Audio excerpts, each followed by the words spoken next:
வாழ்க வளமுடன். ஹாய் சகோஸ், இதயம் மீட்டும் மெல்லிசை போல உங்கள் மனதை மயக்கப் போகும் எழுத்தாளர் தீபா பாபு அவர்களின் கற்பனை சிதறல்களுக்குள் நம் பயணத்தை தொடங்கலாமா? அத்தியாயம் 2. சிம்லா சென்று பிரணவிகாவிடம் சிறு போராட்டம் நடத்தி ஊருக்கு அழைத்து வந்து சிறப்பாக வளைகாப்பு முடித்து 1 வாரம் ஆகிறது.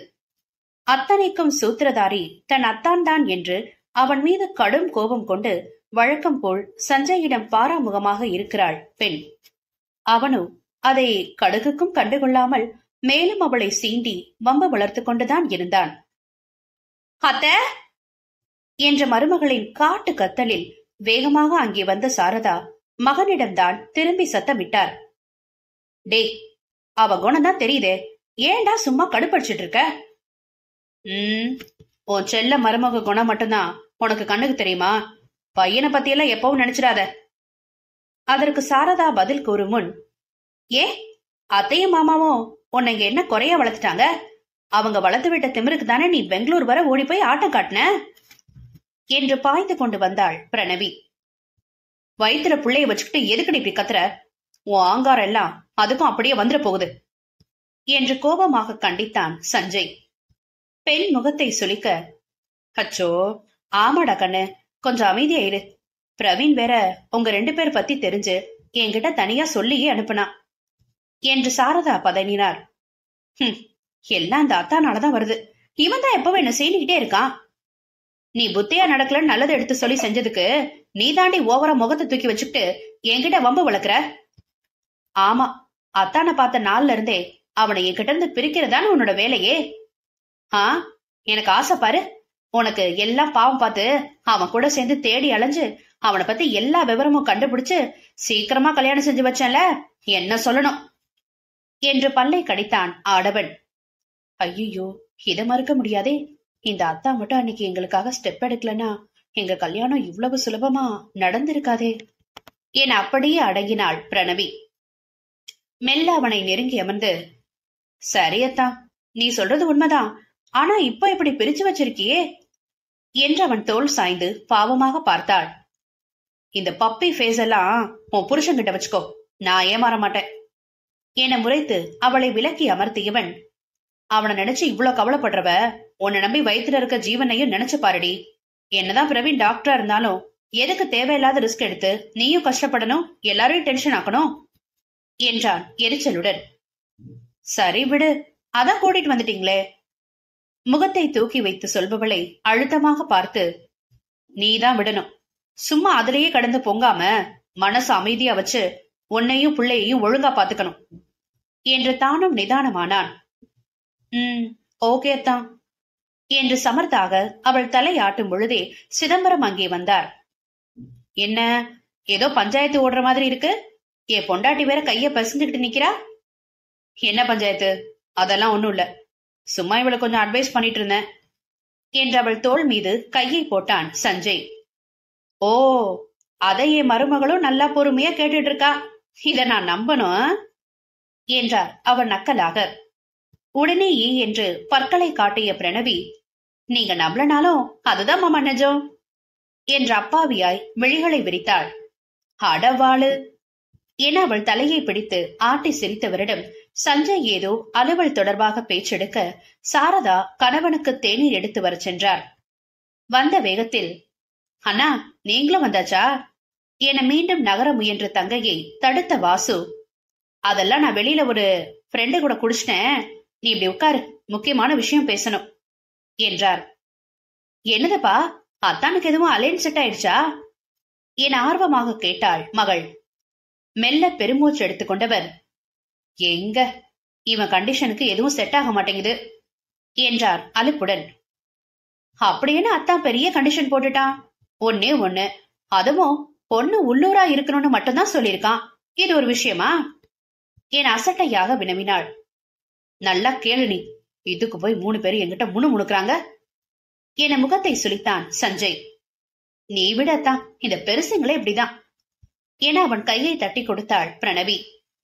நேரத்தை பாத்தியா என தங்கையிடம் பொறுமை கொண்டவர், உட்கார்ந்த இடத்துல 1000 எதிர்பார்ப்புகள் வச்சிருக்கவங்களுக்கு எல்லாம் எங்க கஷ்டம் எங்க புரிய போகுது? சென்னையில இருக்க பொண்ணுங்களோட ஜாதகம் எதுவும் இவனுக்கு சரியா செட்டே ஆக மாட்டேங்குது. ஒத்து வர்ற சிலதும் வயசு வித்தியாசம் முன்ன பின்ன வருது. இப்பெல்லாம் 4 வயசு வித்தியாசத்தையே சில பொண்ணுங்க அவ்வளவானு வாய புழக்குதுங்க. என்ன பண்றது? நம்ம ஊர் சுத்து வட்டாரத்துல நிறைய நல்ல நல்ல இடம் வருது. நம்ம வீட்டோட சம்பந்தம் வச்சுக்க அவங்களும் ஆசையா இருக்காங்க.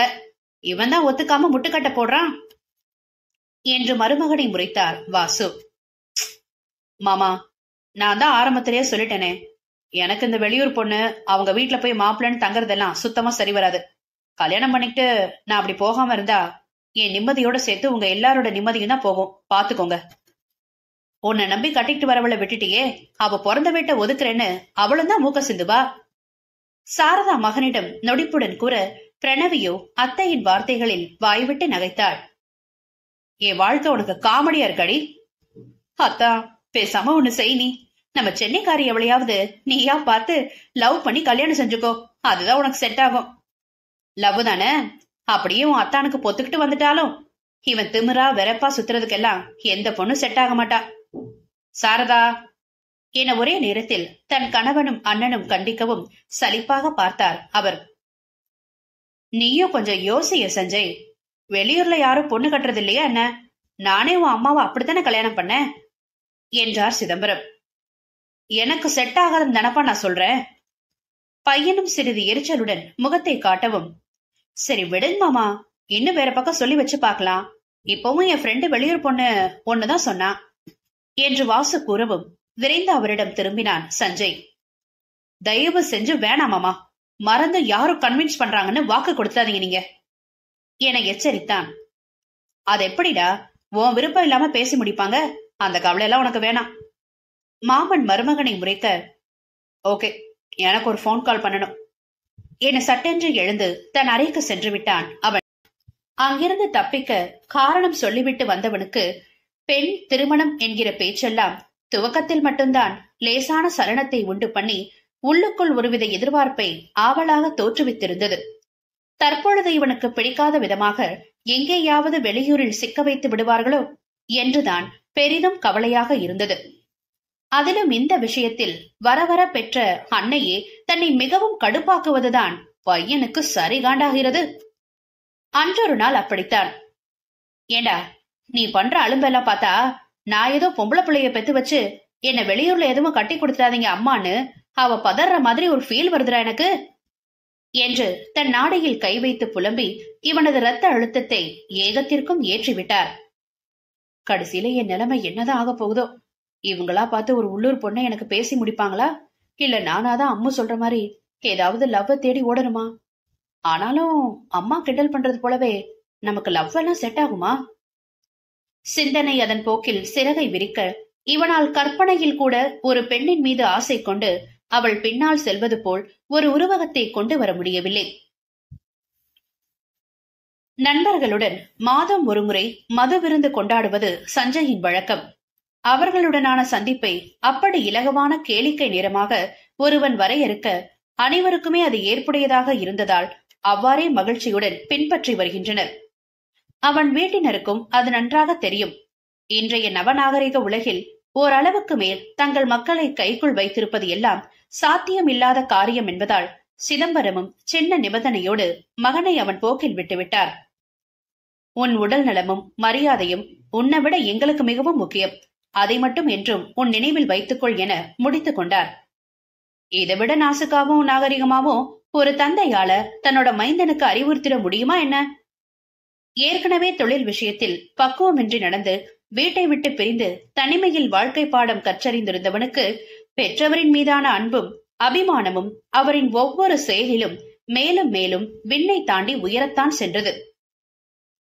நேரம் நள்ளிரவு 12 நெருங்கவும் நண்பர்களிடம் விடை பெற்று அந்த 7 நட்சத்திர விடுதியின் வாகனங்கள் நிறுத்துமிடம் வந்தான் சஞ்சய். லேசாக குடித்திருந்தாலும் நல்ல தெளிவாக தனது வாகனத்தை தேடி அருகில் வந்து விட்டவனுக்கு அங்கே முழு போதையில் மெல்ல தள்ளாடியபடி இளம் பெண் ஒருவள் இவனது கார் கதவின் பிடியை கையோடு கழற்றி எடுத்து விடுபவள் போல பலமாக போட்டு உலுக்கி இருப்பதைக் கண்டு அதிர்ச்சியாக இருந்தது. யாருவ? ஏன் காரை போட்டு ஏன் இப்படி உடைச்சிட்டு இருக்கா? ஏ, என்ன பண்ற என்று அவசரமாக அவளை நெருங்கினான். அவளோ சலிப்புடன் ஒரு உச்ச கொட்டிவிட்டு மேலும் தன் வேலையை தீவிரமாக தொடர்ந்தாள். ஹே, உன்னதான் கேக்குறேன், என் கார் என்ன பண்ற என்று கோபமாக அதட்டினான். Hey, don't shout, just quiet. This is my car என்று குளறலாக முனகினாள். அது சரி, ஃபுல் மப்புல இருக்கா போல இருக்கே என்று இடுப்பில் கை வைத்தவன், ஒருவேளை இவ சொல்ற மாதிரி இது நம்ம கார் இல்லையோ என திடீர் ஐயம் கொண்டு நம்பர் பிளேட்டை சரிபார்க்க சந்தேகத்திற்கு இடமின்றி அது அவனுடையதேதான்.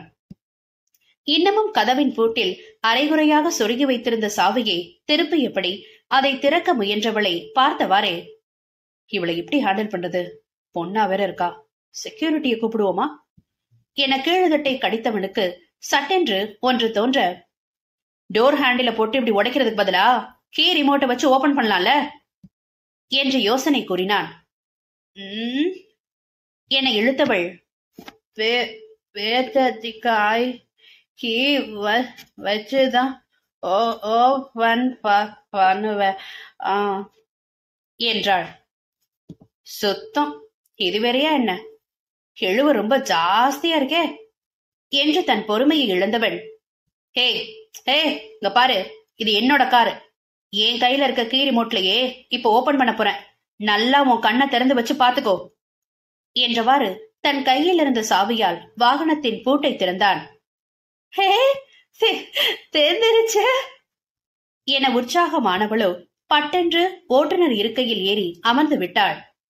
அடிப்பாவி என பதறி போனவள், உள்ளதுக்கும் மோசமாயிடுச்சே, ஹே கீழே இறங்கு என்றவள் கையை பற்றி வேகமாக இழுக்கும் பொழுதுதான் பெண்ணின் முகத்தை பார்த்து மெல்ல நிதானித்தான்.